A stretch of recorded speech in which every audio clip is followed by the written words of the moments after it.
پیر صاحب پسند کی شادی کرنا جائز نہیں؟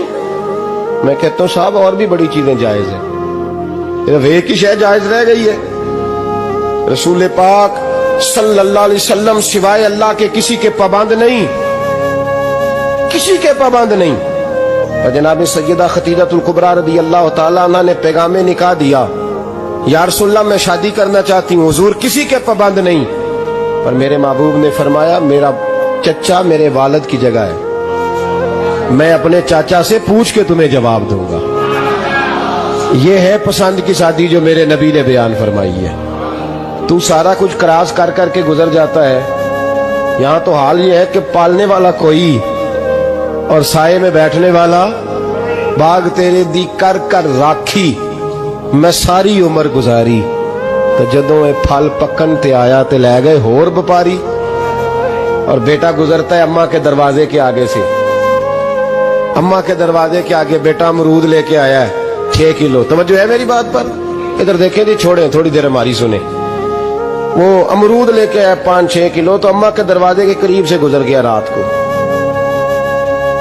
تو کمائی کھانے کا ٹائم آیا نا، تو گزر گیا۔ تو وہ وزیر اعظم سے ڈرتا ہے نا، تو جا کے بی بی سے کہتا ہے بی بی کے حقوق دینا بھی رسول اللہ کی سنت ہے، لیکن یہ کیا بات ہوئی، تو نے بیوی اور ماں کا مقابلہ شروع کرا دیا؟ سمجھ تو صحیح، یہ تیرے لیے کعبے کی جگہ ہے اور تو بیوی کے لیے کعبے کی جگہ ہے، اسے بھی سمجھنا چاہیے، غور کرنا چاہیے۔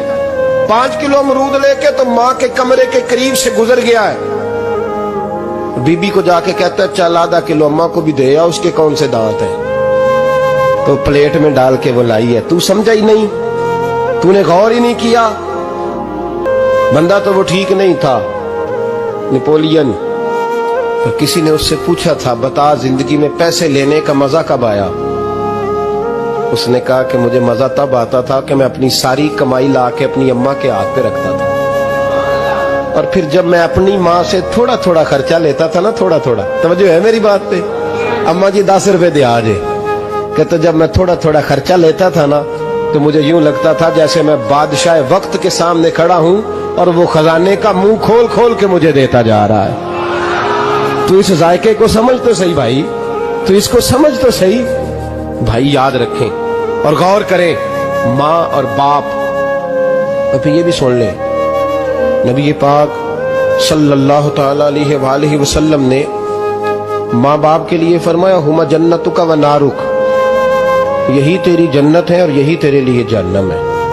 اگر یہ راضی ہو گئے تو تیرے لیے جنت ہے، ناراض ہو گئے تو چاہے تو 100 پیر کے مزار پہ حاضری دے آ، لیکن جب تک ابا راضی نہیں اتنی دیر تک اللہ راضی۔